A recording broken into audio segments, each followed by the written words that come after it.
Ngayong araw sa Papa Dudut Stories. May parte sa buhay natin na inuulan tayo ng mga pagsubok.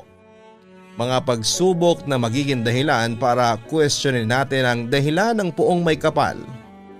Sa dinami-rami kasi ng tao sa mundo, bakit parang ikaw pa yung napipili na paulit-ulit na ulanin ng mga pagsubok? Bakit ikaw pa na halos wala ng kakampi sa mundong ito? Pero kailan nga ba tayo dapat na maging matatag? At kailan tayo dapat na magdesisyon na oras na para bumitaw? Dear Papa Dudut,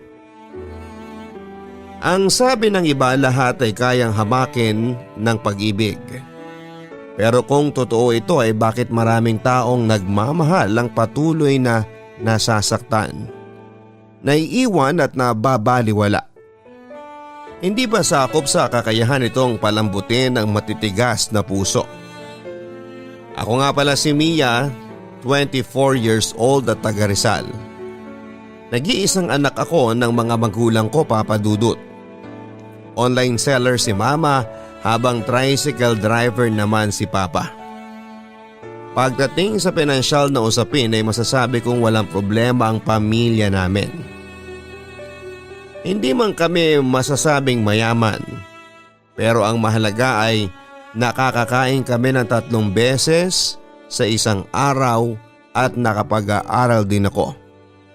Papa Dudut, kung may isang ugali na hinahangaan ako sa mga magulang ko, yon ay ang pagiging matapang nila. Pareho kasi silang malakas ang loob sa mga bagay at hindi takot dumiskarte. Yun nga lang, ang hirap sa ganoong personality ay hindi rin sila nagpapatalo kahit sa isa't isa. Nung una akala ko ay okay pa ang lahat, na normal lang yung araw-araw nilang pag-aaway. May sigawan, pataasan ng pride kasi ganun daw talaga kapag mag-asawa. Pero hindi pala, Papa Dudut. Unti-unti akong namulat sa totoong sitwasyon ng relasyon na meron sa pamilya ko. At sisimulan ko ang kwento noong nasa 4th year high school na ako. Masaya akong umuwi ng bahay noon dahil nakuha ko ang pinakamataas na score sa 4th grading period namin sa math na subject. Kaya naman excited talaga ako na ibalita yon sa mga magulang ko dahil sigurado ako na matutuwa rin sila kapag nalaman nila yon. Pero sa halip na maging maganda ang araw ko nang umuwi ako sa bahay ay nasira pa yon. Nang abutan ko nagsisigawan ang mga magulang ko dahil sa pambababae ni Papa. Hindi yun ang unang pagkakataon na nag-away sila nang dahil doon, Papa Dudut. Hindi yun ang unang pagkakataon na nahuli ni Mama si Papa na may ibang babae. Pero sa lakas ng sigaw at iyak ni Mama, para bang hindi na siya nasanay sa ginagawa ni Papa. Alam kong si Papa naman talaga ang mali. Pero bakit kasi kinukonsinti niya si Papa kung alam na niyang may mali na itong ginagawa? Tama na, Bea. Huwag mong idamay ang mga gamit na nananahimik. Ano ba? Galit na sigaw ni Papa nang ihagis ni Mama ang isang mamahaling jar na tumama sa pader at kaagad na nabasag. Bitawan mo ko. Huwag mo akong hahawakang malandi ka. Ang kapal talaga ng mukha mo eh. Malakas na sigaw din ni Mama. Hay, eto na naman sila. Anong gamit na naman kaya ang binabasag ni Mama ngayon? Malungkot na pabulong ko bago ako tumuloy na pumasok sa loob ng bahay namin. Ma, pa, nandito na po ako. Tawag ko sa kanila pero ni isa ay walang tumingin sa akin. Ano ba? Hindi ka ba titigil, ha? Saway ni Papa nang muling magbasag ng gamit si Mama. Ikaw ang tumigil, Kiko. Tumigil ka na sa pambababae mo. Ako nga ni minsan, hindi mo mabilhan ng kahit na ano. Pero yung kabit mo, nagawan mo pang bilhan ng cellphone. Naiiyak ng sigaw ni Mama noon. Wala kang pakialam kung saan ko gagastusin ang pera ko, kaya tumigil ka na dyan. Pasigaw na sagot naman ni Papa. Ang kapal talaga ng mukha mo. Baka nakakalimutan mong asawa mo ko. Pasalamat ka, nagagawa ko pang pagtiisan ang pagloloko mo. Kung ibang babae ka, baka matagal ka nang nakulong. Naiiyak na si Mama habang sumisigaw. Pati tuloy ako ay naiiyak na habang pinapanood silang dalawa na walang katapusan ng pag-aaway nila. Ikaw ang magpasalamat dahil kahit sukan-sukan na ako sa pakikialam mo at pagbubunganga mo sa akin, hindi ko kayo iniiwanan. Ang sagot naman ni Papa. Ganon. Parang utang na loob ko pa ngayon na nang bababae ka lang ha? Talagang sinasagad mo na ang pasensya ko. Sinumulan ng paghahampasin ni Mama ang balikat ni Papa. Lalong nagalit si Papa at nang aambahan na niya ng suntok si Mama ay hindi ko na napigilan ang sarili ko na sumigaw at makialam sa away nilang dalawa. Mama, Papa, tama na po. Araw-araw na lang po kayong ganyan. Hindi po ba kayo napapagod? Kasi ako pagod nang marinig ang mga sigawan at away ninyo. Naiiyak na sabi ko sa kanila. Isa ka pa, Mia. Sa totoo lang, kasalanan mo to. Kung hindi ka dumating sa buhay namin, hindi sana ako natali sa lalaking to. Bulyaw ni Mama na lalong nagpaiyak naman sa akin. Oy Bea, kung nagsisisi ka na nabuo ang pamilyang to, mas lalo naman ako. Kung bakit kasi nabuntis-buntis ka pa. May mga pangarap pa sana ako sa buhay ko, pero nang dahil sa iyo bigla na lang nawala ang lahat. Kaagad na sagot naman ni Papa. Nagsisigawan at nagsusumbatan silang dalawa na para bang wala ako sa harapan nila. Na para bang wala silang pakialam, Papa Dudut. Na pinagsisisihan nilang nabuhay ako at naging anak nila ko. Tama na nga po, tama na. Halos pahagulhol na sigaw ko. Ayan, tingnan mo. Manang-mana sa'yo yung magaling mong anak. Pareho kayo nakakabwisit. Sigaw naman ni Mama. At anong tingin mo sa sarili mo? Sa lakas lagi ng bunganga mo rito sa bahay, sa tingin mo ba nakakatuwa ka? Buwisit na rin ako sa buhay na to nang dahil sa'yo. Kaagad na sagot naman ni Papa. Tama na sabi eh. Alam nyo, sana nga po hindi na lang ako dumating sa buhay ninyo. Sana hindi na lang ako isinilang sa mundong ito. Kung puro away at sigawan nyo lang din pala ang makikita ko. Salamat kasi sa inyo. Sa inyo ko pa mismo narinig na nagsisisi kayong nabuhay ako. Sana nga hindi na lang. Dapat hindi na lang. Pagkatapos kong sumigaw ay umalis na ako sa harapan nila at nagkulong sa kwarto ko. Doon na ako umiyak ng hapon na yon. Pero kahit na anong iyak ko ay hindi nabawasan ang kirot na nararamdaman ko sa dibdib ko. Lalo na at alam ko na parehong nagsisisi ang mga magulang ko dahil nabuo pa ako sa mundong ito. Akala ko ay tapos na ang pag-aaway nilang dalawa ng hapon na yon, Papa Dudut. Pero hindi pa pala. Dahil kinagabihan noon ay bigla na lang nag-impake si Mama ng mga gamit niya at umalis ng bahay namin. Pinigilan ko siya noon at sinabi ko na sana ay huwag siyang umalis kahit man lang para sa akin. Pero sinabi niya na nabubwisit lang siya sa tuwing nakikita niya ako dahil magkaugali at magkamukha raw kami ni Papa. Sinubukan din siyang pigilan ni Papa pero mas lalo lang nagalit si Mama at sinabi niya na ang pagsasama raw nilang dalawa ang pinaka-pinagsisisihan niyang nangyari sa buhay niya. Papa Dudut, para sa kahit sinong anak naman siguro bangungot tuwing nag-aaway ang mga magulang mo. Lalo na kung sa harapan mo pa mismo. Pero sa dami ng away na nakita ko kila Papa at Mama, ang nangyari ng gabing yon talaga ang pinaka malala sa lahat. Akala ko sa mga teleserye lang nangyayari yung mga umaalis pero hindi pala. Tinutuon ni Mama ang sinabi niya sa kabila ng mga pagmamakaawa ko.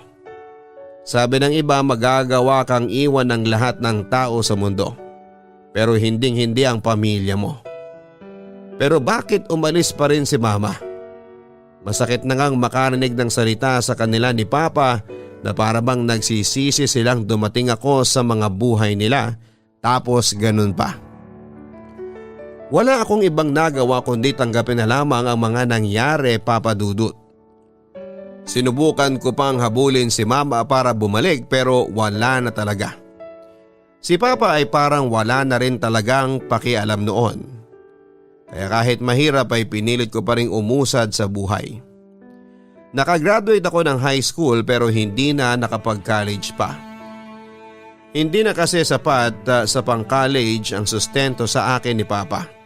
At lagi rin siyang wala sa bahay kaya lagi rin akong mag-isa. Hanggang sa hindi na ako nakatiis makalipas ang halos 2 taon. 18 years old na ako ay hinanap at pinuntahan ko si Mama para sana sa kanya na lamang tumira. Yun nga lang nalaman ko na may kinakasama na pala siya. Si Arnold, may 2 itong anak sa unang asawa at ngayon ay buntis na rin si Mama. At dahil hindi alam ng kinakasama niyang may anak na siya, ay ipinakilala niya ako bilang pamangkin. Kapalit ng pagtanggap niya sa akin sa bahay nila. Sobrang sakit ng ganong klase ng setup. Lalo na kapag nakikita ko kung paano niya alagaan ang mga anak ng kinakasama niya. At kung gaano siya ka-excited sa bago niyang baby. Pero tiniis at tinanggap ko ang lahat para sa kakarampot niyang atensyon. Sa pag-asang makaramdam na ako ng totoong pagmamahal. Kaya lang, Papa Dudut, hindi pa pala sapat ang pagtitiis ko para makuha ko ang atensyon at pagmamahal na gusto ko mula sa mama ko. Mia, halika nga dito at mag-usap tayo. Seryosong sabi ni Mama sa akin. Saglit lang po, Mama.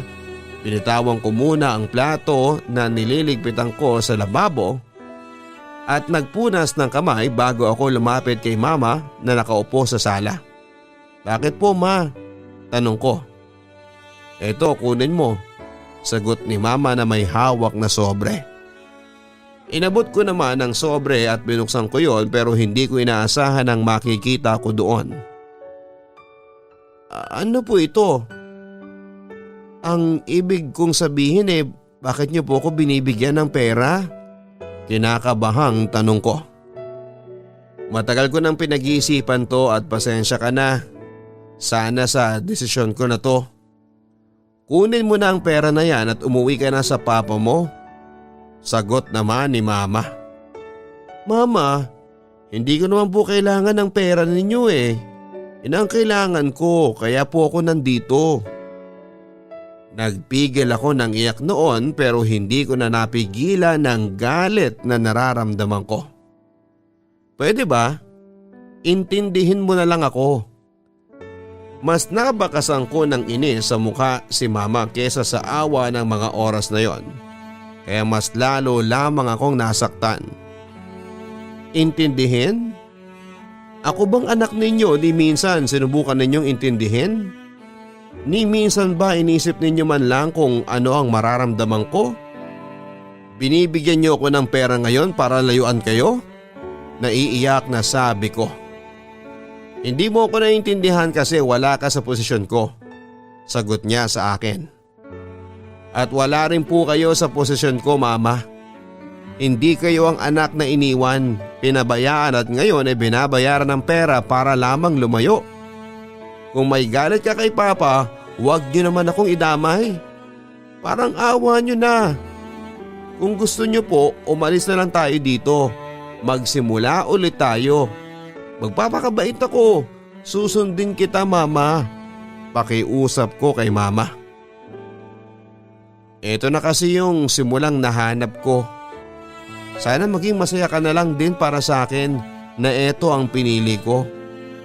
Masaya na ako rito at masaya ako kay Arnold. sa mga anak niya at higit sa lahat sa batang dinadala ko ngayon dito sa sinapupunan ko. Ang sabi ni mama na parang walang pakialam sa lahat ng pag-iyak na ginagawa ko noon. Mama, huwag niyo naman pong gawin sa akin to. Parang awa niyo na po. Huwag niyo naman po akong iwan ulit. Huwag po. Nagsimula na akong lumuhod sa harapan ni mama. Niyakap ko ang mga binti niya habang umiiyak na nagmamakaawa. Kaya lang wala talaga. Pinili niya pa rin na umalis ako sa buhay niya at kalimutan na may nanay pa akong nabubuhay sa mundong ito. Hindi ko alam kung bakit parang ang laki ng galit niya sa akin. Dahil palagi na lang pinaparamdam niya na wala akong karapatan na maging anak niya. Papadudot nung itinanggi ako ni mama bilang anak niya sa harap ni Tito Arnold ay sobrang sakit na. Paano pa kaya yung itinataboy niya ako ng mga oras na yon? Hindi ko maintindihan kung paanong naaatim na gawin yun ni mama sa akin. Basta ang alam ko lang, hindi na niya pinakinggan ang pakiusap at pagmamakaawa ko. Kaya naman matapos lang ang 2 buwan ay napilitan akong bumalik kay Papa dahil wala rin naman akong ibang mapupuntahan noon. Umasa ako noon, Papadudot, na kahit paano ay may simpatya at pagmamahal akong pwedeng balikan kay Papa. Na may bahay pa akong pwedeng uwian. Na kahit si Papa na lang ang kasama ko ay mararamdaman ko pa rin ang pamilya. Pero nagkamali ako nang makita ko ang mga gamit ng babae niya na nasa loob ng kwarto ko. At ang mas kinakasama pa ng loob ko, nang malaman kong tinapon na pala niya ang ibang mga gamit na naiwan ko sa bahay na yon. Ilang buwan lang naman akong nawala, pero bakit parang ang bilis para kay Papa na alisin ako sa buhay niya. Anak? Katok ni Papa sa pinto ng kwarto ko.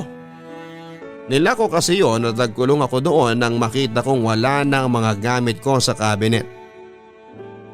Huwag niyo na akong tawaging anak kasi kahit kailan naman, hindi niyo ako tinuring na anak. Umiiyak na sigaw ko. Hindi totoo yan, Mia. Tanging nasabi na lang ni Papa na hindi pa rin humihinto sa pagkatok ng kwarto. Pareho lang kayo ni Mama. Pareho kayong walang pakialam sa akin. Pareho kayong masaya sa mga buhay ninyo samantalang ako palagi na lang mag-isa at miserable. Ayoko na. Sana hindi na lang ako nabuhay dito kung ganito lang din naman ang mararanasan ko. Naiiyak na sabi ko. Mas lalong lumakas sa mga katok ni Papa nang magbasag na ako ng salamin sa loob ng kwarto ko. Wala na rin namang dahilan para mabuhay ako. Wala nang nagmamahal sa akin kaya alam ko na ayos lang kahit mamatay na lang ako noon. Anak, please, buksan mo na itong pintuan. Muling sigaw pa ni Papa. Dapat mamatay na lang ako dahil wala na rin namang kwenta ang buhay ko. Wala na kayong pakialam sa akin. Kaya rin siguro iniwan niyo akong lahat kasi wala akong kwentang anak.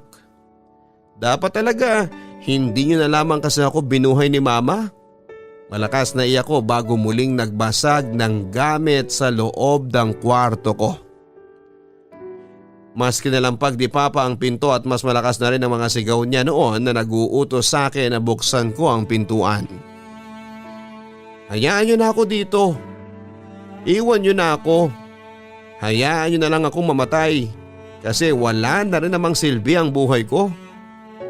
Wala nang nagmamahal sa akin at wala nang may pakialam pa. Kapag namatay na ako, sigurado mas magiging masaya na kayong lahat dahil wala na kayong iniintindi at paulit-ulit na tinataboy. Ayoko na. Ayoko na talaga. Hindi ko na kaya. Papadudot, nagtangka akong maglaslas ng pulso at ng mga oras na yon ay parang sumabog na lang bigla ang lahat ng sama ng loob ko. sa sarili ko, sa mga magulang ko at sa mundo. Ang dilim, ang gulo-gulo na wala na akong ibang maisip kundi sana mawala na lamang ako. Na kahit na anong iyak at hagulhol ay parang sasabog pa rin ako sa sama ng loob ko. Akala ko nga ay yun na yun, nakatapusan ko na pero hindi. Nagising na lamang ako sa ospital dahil naisugod na pala ako ni Papa. Siyempre galit na galit siya sa ginawa ko pero wala na akong pakialam pa. Hindi ako nagsisisi sa ginawa ko, sa katunayan nga ay nangihinayang pa ako na hindi pa ako natuluyan. Alam kong masama ang bagay na yon, Papa Dudut, pero para sa tulad kong miserable at parang wala nang patutunguhan ng buhay, mas mabuti pa sigurong maglaho na lang talaga ako sa mundo. Hindi niyo naman siguro ako masisisi. Darating sa puntong mapapagod ka na lamang talaga. Na kusang susuko ang isipan at katawan mo kapag bigat na bigat ka na sa nangyayari sa buhay mo. Papadudot nang makarecover ako sa nangyari ay nagsumikap akong makahanap ng trabaho. At hindi nagtagal ay natanggap naman ako bilang kahera at bantay sa isang hardware store. Paunti-unti akong nag-ipon para makaalis na sa poder ni Papa. Halos 3 taon ang lumipas bago ako makaalis ng bahay namin. 21 years old na ako noon at pinigilan pa ako ni Papa na umalis pero nagmatigas ako at talagang buo na ang desisyon ko. Dito ko na rin nakilala si Matt. Isang cellphone technician at hindi kalayuan sa pinapasukan ko. Naging close kami at hindi nagtagal ay naging boyfriend ko siya. Siya ang first boyfriend ko. Malambing at maalaga si Matt. Kaya hindi na rin ako nagtatakang nahulog agad ang loob ko sa kanya. Nangayain niya akong magsama kami sa apartment niya matapos ang 6 na buwang relasyon ay pumayag ako, Papa Dudut. Pakiramdam ko kasi ay sa kanya ko nahanap yung atensyon, pag-aalaga at pagmamahal na halos buong buhay kong hinahanap sa mga magulang ko. Yun nga lang, nagkamali pala ako ng lalaking napiling mahalin dahil nakilala ko ang tunay niyang pagkatao. Mula nang magsama kami sa iisang bahay, doon ko lang nalaman na lasenggero pala siya. Mabisyo sa sugal at palagi niya akong sinasaktan lalo na kapag nakakainom siya. E ano ngang gagawin ko kung wala ngang manok dito sa ref natin? Nakakainis ka na, Matt. Uuwi kang lasing na lasing tapos maghahanap ka ng masarap na makakain dito sa bahay natin? Wala ka namang iniiwan na panggaso sa akin eh. Inis na sabi ko kay Matt nang umuwi siyang lasing sa bahay at naghahanap pa ng lechong manok para kainin. Huwag mo ko pinagtataasan ng boses ha, sigaw ni Matt bago hinablot ang buhok ko. Aray ko, Matt, bitawan mo ang buhok ko, nasasaktan ako. Pakiusap ko sa kanya. Simple lang naman kasi ang hinihingi ko sa iyo. Hindi mo pa maibigay. Kaya ka siguro iniwan ng magulang mo eh. Ang tanga-tanga mo. Mga simpleng bagay hindi mo magawa ng paraan. Baka nakakalimutan mo, apartment ko pa rin tong tinutuluyan mo. Bulyaw niya sa akin. Alam ko naman yun eh. Pero 2 tayong nagbabayad dito. Sagot ko kaagad sa kanya. Kahit na. Sa akin pa rin to kaya matuto kang makisama. Dapat sinusunod mo lahat ng gusto ko. Kasunod ng sigaw na yon ay ang marahas na paghalik niya sa akin na hindi ko nagustuhan kaya kaagad ko siyang tinulak. Huwag kang maarte dyan. Kakasabi ko lang na lahat ng gusto ko ibibigay mo, hindi ba? Kaya huwag kang pumalag dyan. Utos niya sa akin. Sabi na kasing ayoko na nga, Matt eh. Mariing tanggi ko na patuloy siyang tinutulak. Ang kulit mo talaga ha? Sigaw ni Matt kasunod ng malakas na pagsikmura niya sa akin. Muli pa akong nakiusap sa kanya noon na huwag ituloy ang gusto niyang mangyari dahil may dalaw din ako. Pero hindi siya nakinig at pinatungan lamang niya ako bago ginawa ang kahalayan na gusto niya. Ang masakit pa doon, habang nagpapakasarap siya ay sinasabihan niya pa ako ng masasakit na salita.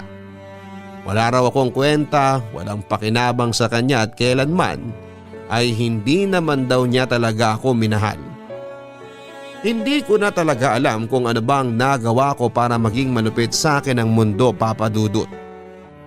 Pagod na ako sa ganong klase ng buhay mula pagkabata hanggang sa mga oras na yon.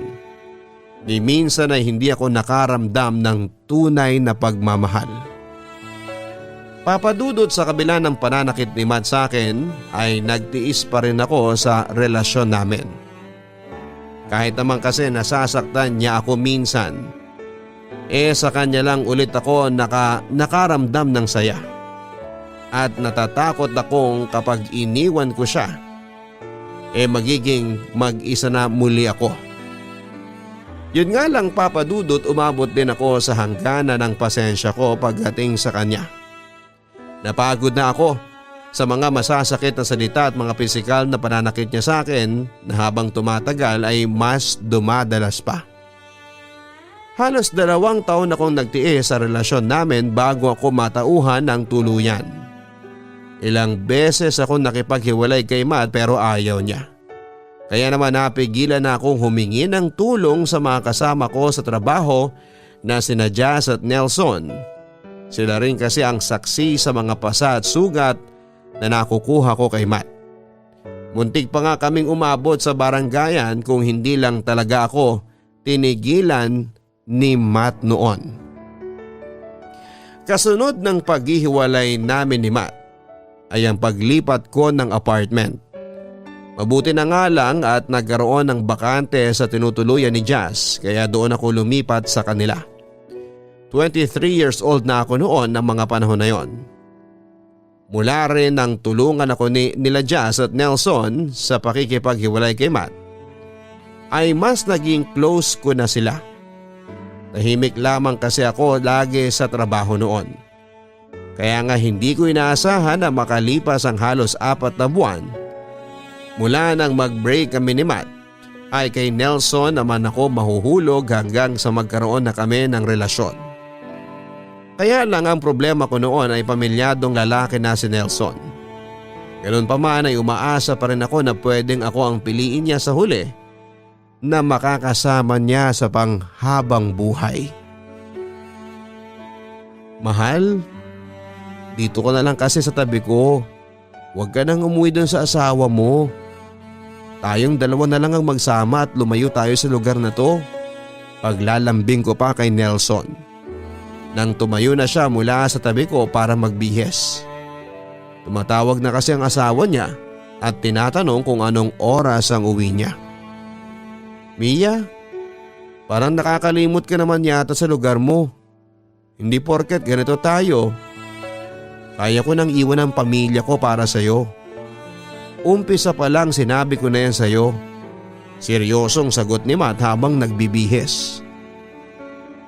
Pero wala bang nagbago kahit konti? Ilang buwan na tayong ganito. Imposibleng kabit lang ang tingin mo sa akin hanggang ngayon. Ang sabi ko. Oo, sinabi niya sa akin na playtime lang kung ano man ang namamagitan sa aming dalawa. Pero babae ako at mabilis akong mahulog basta magpakita ng motibo at kabaitan sa akin ng isang lalaki. At umaasa talaga ako noon na sa bandang huli ako rin ang pipiliin ni Nelson. Mia, ito ang tandaan mo. Walang mag-iiba sa ating dalawa. Kung ano tayo noon, yun pa rin hanggang ngayon. Huwag kang mag-isip ng sobra kasi oo, siraulo nga siguro ako dahil sa ginagawa ko ngayon na kasama kita. Pero mahal ko pa rin ang pamilya ko. Init lang talaga ng katawan ang maibibigay ko sa'yo. Hanggang doon lang tayo, Mia. Madiing giit ni Nelson sa akin. Hindi ko na napigilan ang sarili ko na maiyak dahil sa mga sinabi niya noon. Sobrang sakit pala talaga kapag sinasampal ka ng katotohanan. Ang isang kabit na kagaya ko ay mananatiling kabit. O anong iniiyak mo dyan? Diyos ko naman, Mia eh. Inis na bulyaw niya sa akin. Kahit konting pagmamahal lang, wala ka ba talagang nararamdaman para sa akin?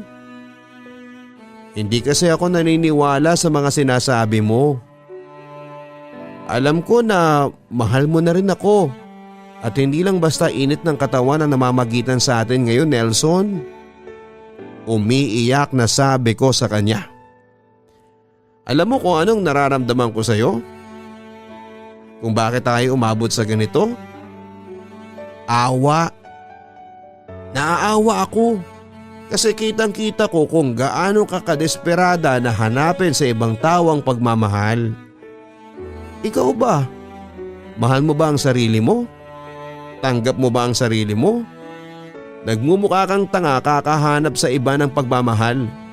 Ikaw yata mismo walang pagmamahal sa sarili mo eh. Alis na ako at mabuti pa, tigilan na natin to kesa umasa ka pa sa bagay na imposible kong maibigay sa iyo. Paalam niya bago padabog na lumabas ng apartment. Naiwan akong nag-iisa, umiiyak at sobrang nasasaktan noon. Muli ko na naman kasing naramdaman kung paano ang iwanan at maging mag-isa. Ang naisip ko noon ay siguro nga ay wala talaga akong kwenta. Kaya dapat talaga ay hindi na ako mabuhay pa.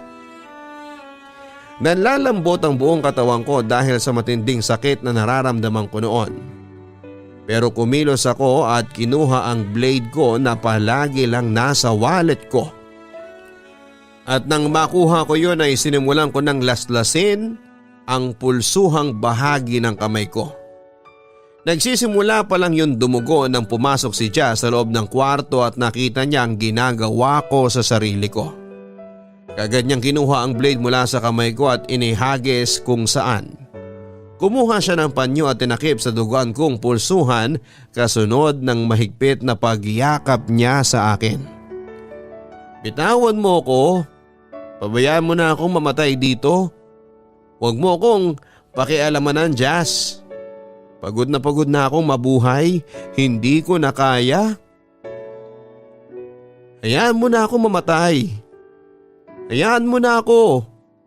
Umiiyak na pagpupumiglas ko mula sa yakap ni Jazz.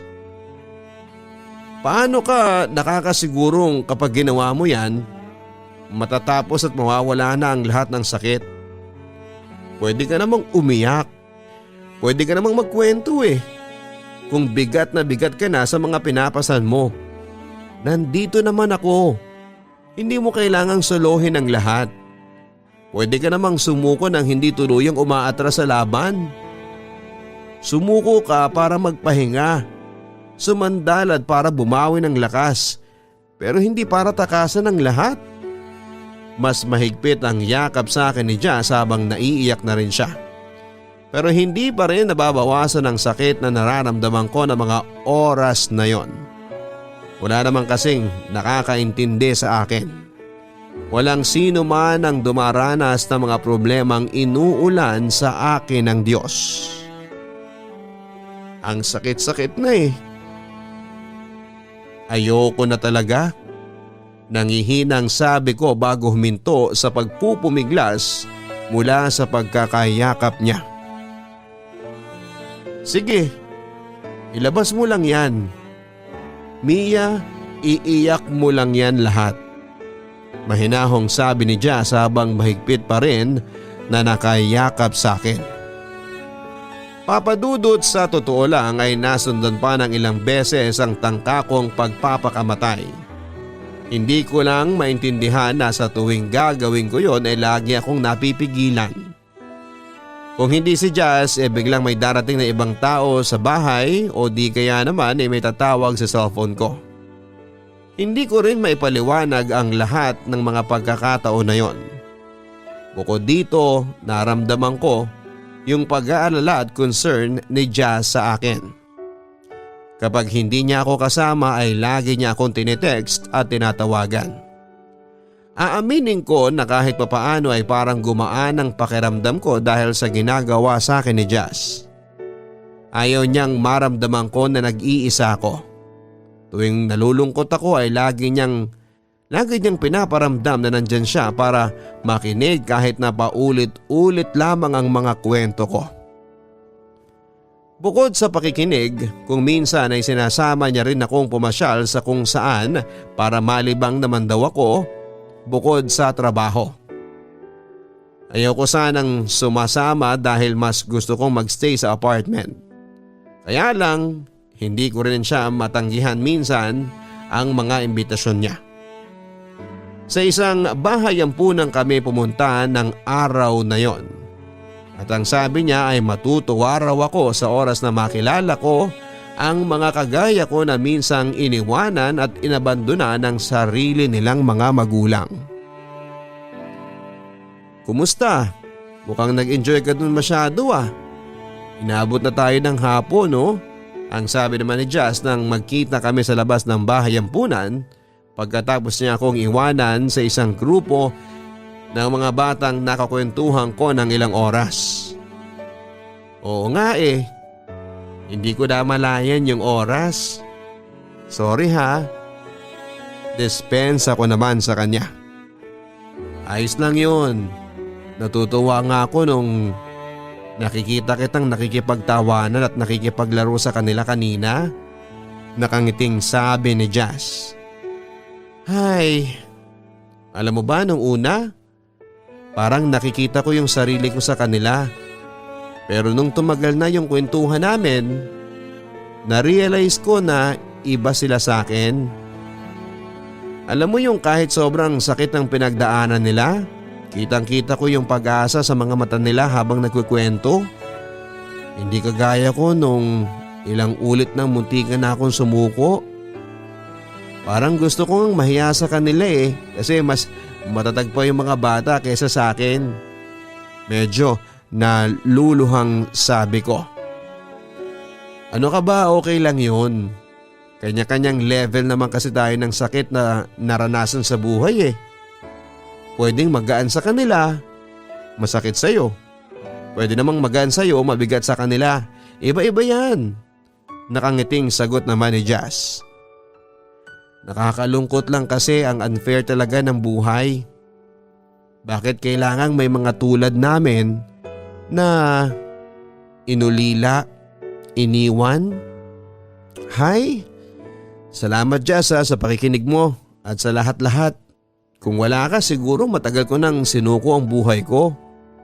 Nagpigil na ako ng luha ng mga oras na yon dahil gusto ko nang maging mas matatag. Basta laban lang ng laban. Panghawakan mo kahit yung maliliit na bagay na nagpapasaya sa'yo.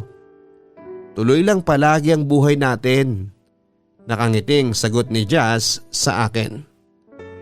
Saglit pa kami nagkwentuhan bago kami nagkayayaan na kumain na dahil pareho na rin kaming nagugutom.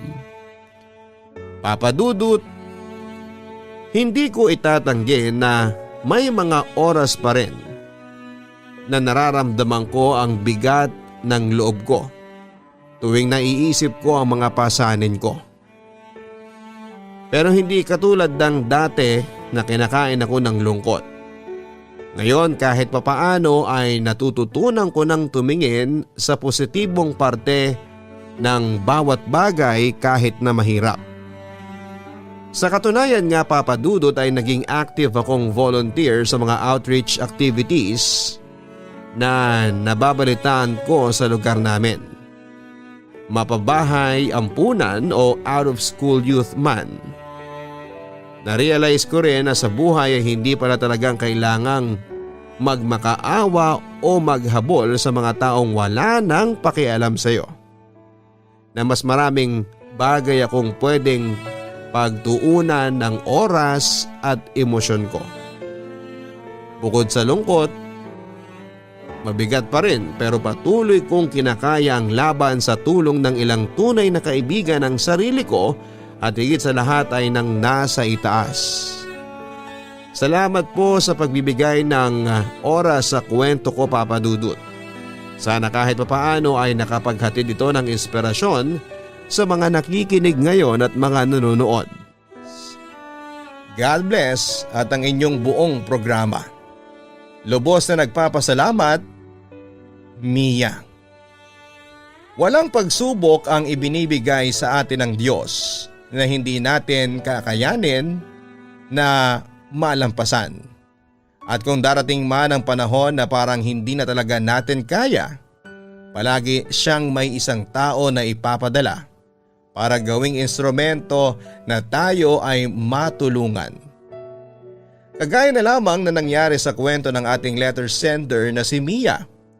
Ilang beses na siyang muntikang sumuko pero hindi pa rin siya bumigay dahil may mga taong dumating sa kanyang buhay na nagbigay ng inspirasyon sa kanya para magpatuloy na mabuhay siya. Maraming salamat, Mia, sa pag-share mo ng iyong nakaka-inspire na kwento ng buhay. Alam ko na hindi lang marami ang naiyak sa kwento mo, kung hindi marami rin ang naantig ang puso at nabuhayan ng loob para magpakatatag sa mga problemang dumarating sa kanilang buhay. Sana ay patuloy kang maging matatag, manalig sa Diyos at magbigay ng inspirasyon kung paano ang lumaban sa buhay sa kabila ng mga pagsubok na iyong pinagdadaanan. Mag-ingat ka palagi and God bless din sa inyo. Ang inyo pong si Papa Dudut dito sa Papa Dudut Stories. Maraming salamat po.